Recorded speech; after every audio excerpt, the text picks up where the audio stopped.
और अमेरिका में white house के पास हमला हुआ है, ये बड़ी खबर इस वक्त की। नेशनल गार्ड के 2 सैनिक घायल हुए हैं। हमलावर को गिरफ्तार भी कर लिया गया है। हालांकि गोलीबारी के बाद पूरे इलाके में अफरा तफरी का माहौल बन गया। इस हमले का फुटेज सामने आ, देखिए किस तरह से यहाँ पर हमला किया गया। हालांकि तुरंत वहां पर नेशनल गार्ड्स पहुंचे, इस आरोपी को काबू किया गया, गिरफ्तार कर लिया गया।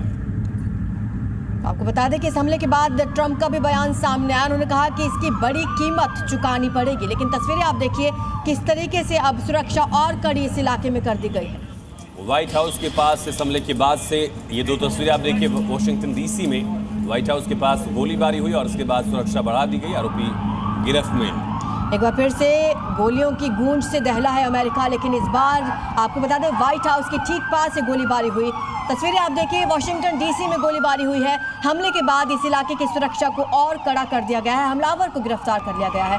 हालांकि उसने क्यों इस गोलीबारी की वारदात को अंजाम दिया, इस बारे में अभी जांच पड़ताल चल रही है। डोनाल्ड ट्रंप ने कहा कि किसी को भी बख्शा नहीं जाएगा। अंजाम भुगतने की चेतावनी जो है वो डोनाल्ड ट्रंप की तरफ से दी गई। खबर उत्तराखंड से, जहां पर बदलती डेमोग्राफी को लेकर राज्य सरकार सख्त हो गई है और तेजी से एक्शन लेना शुरू कर दिया गया है। राज्य में अब फर्जी दस्तावेजों और अवैध बस्तियों के मामले सामने आने के बाद वेरिफिकेशन ड्राइव तेज कर दी गई है। राज्य सरकार ने पिछले 10 सालों में हुए सभी डेमोग्राफिक बदलावों का विस्तृत रिकॉर्ड तैयार कर लिया है, जिसमें राशन कार्ड, बिजली कनेक्शन, आधार कार्ड, वोटर आईडी समेत तमाम दस्तावेजों का विवरण शामिल है।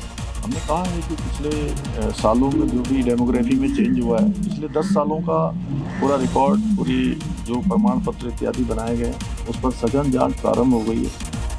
मुख्यमंत्री योगी आज एनसीआर दौरे पर रहेंगे। गाजियाबाद के मुरादनगर में भगवान पार्श्वनाथ की मूर्ति स्थापना कार्यक्रम में शामिल होंगे। जेवर एयरपोर्ट का निरीक्षण भी करके अफसरों के साथ एक अहम बैठक करेंगे। सुरक्षा के मद्देनजर पुलिस प्रशासन पूरी तरह से सतर्क है।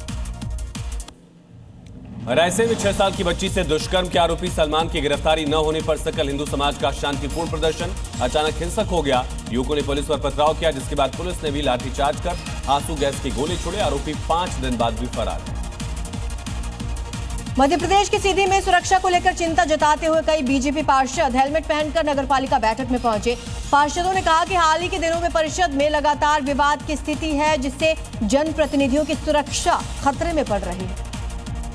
पंजाब के पटियाला में लॉरेंस बिश्नोई गैंग पर बड़ी कार्रवाई। फायरिंग की घटना के बाद पुलिस ने गैंग के 4 गुर्गों को दबोचा। इनके कब्जे से 7 पिस्टल बरामद की। गिरफ्तार आरोपी ट्राई सिटी और पटियाला इलाके में टारगेटेड हमलों की प्लानिंग कर रहे थे। छत्तीसगढ़ के दुर्ग में एक शख्स ने गैरेज में खड़ी 2 कारों में आग लगा दी, जिससे दोनों गाड़ियां जलकर खाक हो गई। स्थानीय लोगों ने पुलिस और दमकल विभाग को सूचना दी। दमकल मौके पर पहुंची, आग पर काबू पाया। वहीं पुलिस ने आरोपी को गिरफ्तार कर अब पूछताछ शुरू कर दी।